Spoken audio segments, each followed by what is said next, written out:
आज पीएम मोदी जो मेरा ख्याल है वो पहुंच गए हैं फ्रांस में।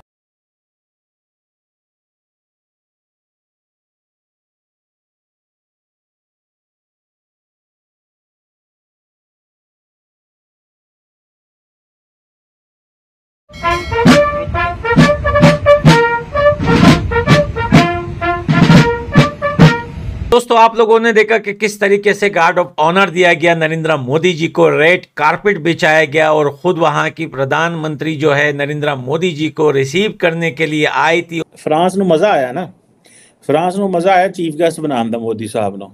चीफ गेस्ट भी लेके आए हैं, नाल 27 जहाज भी ले चले। When he was here, we were just almost in tears to see him.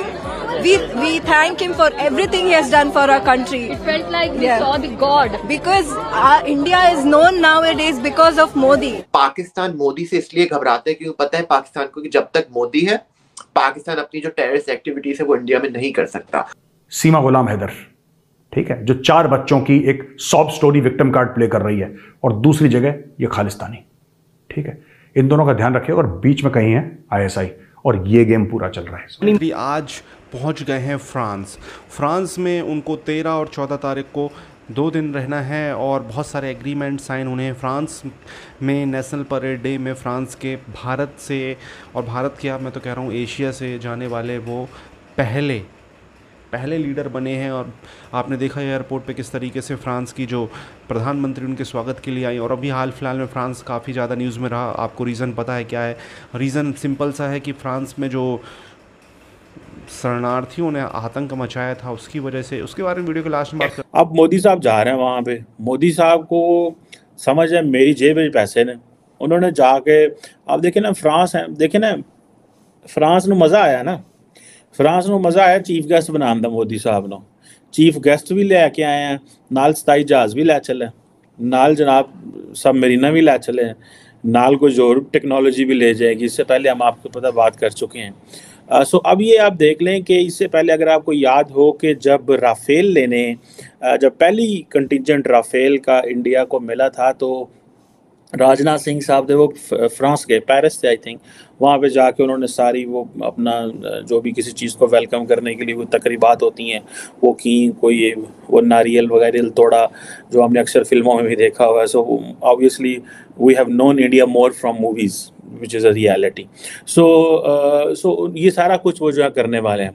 अब ये जो और दूसरा 3 एक जो है स्कॉर्पियन सबमरीन्स जो हैं वो भी ख़रीद रहे हैं, और जिससे वो ये समझ लें कि जो I think Mazagon dock ship builders है वहाँ पे बने तैयार होंगी।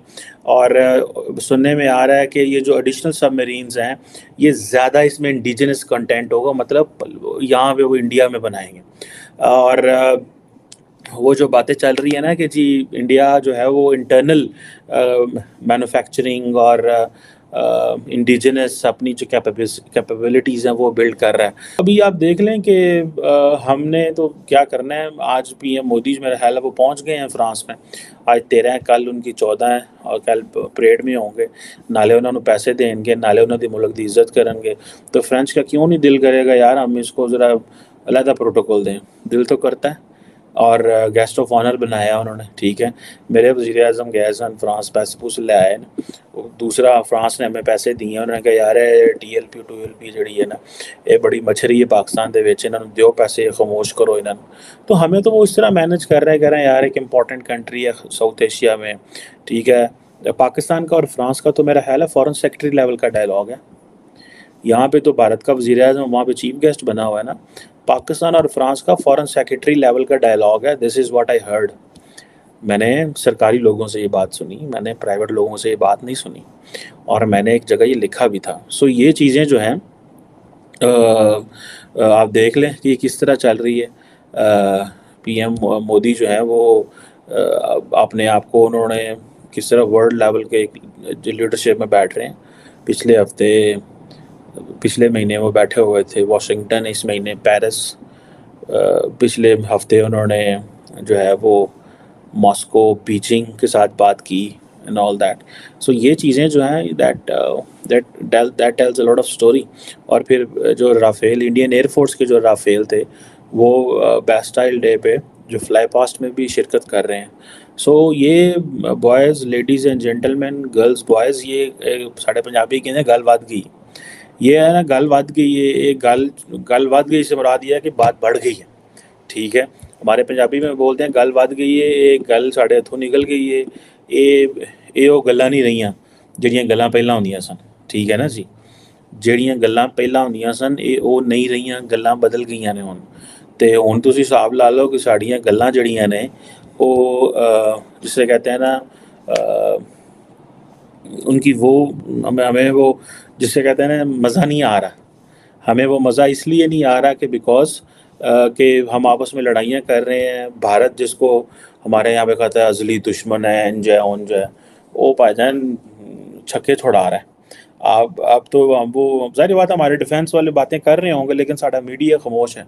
मीडिया बिल्कुल खामोश है, कहना इंडिया की कोई खबर नहीं देनी, सिर्फ उतनी भैड़ियां खबर देनी। 2018 में एक म्यूजिक वीडियो शूट हो रही थी कश्मीर हूँ मैं के नाम से, और उसके अंदर मुझे बोला गया था कि एज एन एक्ट करने के लिए, हालांकि मैंने मना भी नहीं करा था कुछ ऐसा, लेकिन मैंने बस पाकिस्तान जी ये सवाल कर लिया था कि ये जो आप फेक प्रोपेगेंडा दिखा रहे हैं, अगर ये चीज असल में हो रही है तो आपको मेरी क्यों जरूरत पड़ रही है? अगर ये चीज जो आप दिखा रहे हो कश्मीर में कि जी मुसलमानों पर जुल्म हो रहा है और उसमें आप मुझे यूज कर रहे हो एज एन एक्टर कि मैं उसको पोर्ट्रे करूं उस चीज को, तो मैंने उनसे बस ये कहा अगर ये चीज असल में हो रही है तो आप रियल कश्मीरी को लो, आप मुझे क्यों ले रहे हो फिर?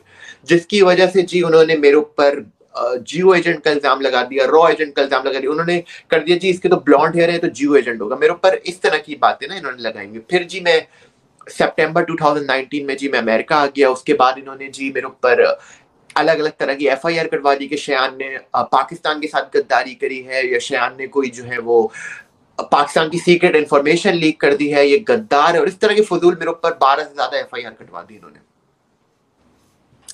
अच्छा, तो उसके बाद से आपने भारत को पसंद करना शुरू कर दिया फिर?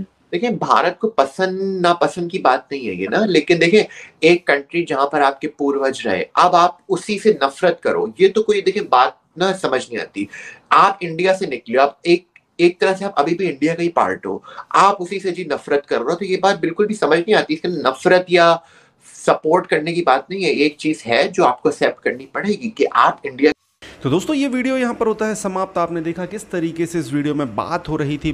प्रधानमंत्री मोदी जी का जो फ्रांस का दौरा है वो फाइनली अब स्टार्ट हो चुका है और फ्रांस वो पहुँच चुके हैं। और फ्रांस पहुँचते ही आप देख सकते हो किस तरीके से वहाँ पे एक एक्साइटमेंट दिखी, वहाँ पे किस तरीके से स्वागत किया गया, किस तरीके से वहाँ पर आप देख सकते हो इंडियन कम्युनिटी ने आकर मोदी जी का स्वागत किया, वहाँ पर जो वहाँ के लोकल लीडर से स्वागत किया। हालाँकि इस दौरे के पहले फ्रांस का माहौल इतना ज़्यादा ख़राब था। अभी हाल ही में 3-4 दिन पहले फ्रांस में एक सिटी में दूसरी बहुत हिस्टोरिकल, बहुत पुरानी चर्च को आग लगा दी गई।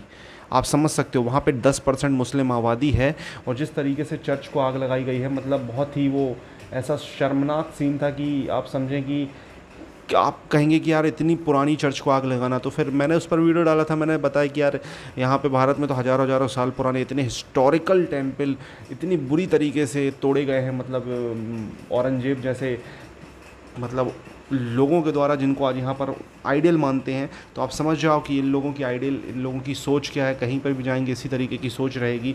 तो अब फ्रांस देखना, यूरोप आने वाले समय में मुस्लिम शरणार्थियों को लेकर बहुत स्ट्रिक्ट कदम उठाएगा और डेफिनेटली ये लोग अपने पैर में खुद कुल्हाड़ी मार रहे हैं जिस तरीके की ये ऐसी चीज़ें कर रहे हैं।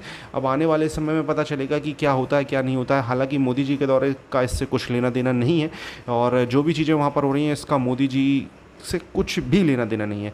अब आने वाले समय में चीज़ें क्लियर होंगी, क्या होता है क्या नहीं होता है। आप देख सकते हो फ्रांस में जो भी अभी हालात बने हैं वो अभी कंट्रोल में हो रहे हैं। अब मोदी जी फ्रांस गए हैं तो ऑब्वियसली यहाँ पर फ्रांस के जो राजदूत थे वो आए थे, एग्रीमेंट साइन हुए हैं और शायद जो राफेल का एडवांस वर्जन है वो हम लेने की कोशिश करेंगे, टेक्नोलॉजी ट्रांसफ़र करने की कोशिश करेंगे। वो दुनिया का सबसे मतलब लेटेस्ट अपडेटेड फाइटर जेट है जो डेफिनेटली हमारी कोशिश रहेगी कि वो हमें मिले, जिससे कि हम ऑब्वियसली चाइना जैसे दुश्मनों से घिरे हुए हैं तो उनके खिलाफ़ हम उन्हीं से फाइट बैक दे सकते हैं और अच्छा खासा उनको नुकसान पहुंचा सकते हैं और जीत सकते हैं युद्ध। अगर इन फ्यूचर ऐसा कुछ सीन बनता है तो ऐसी चीज़ें हमारे पास होनी चाहिए।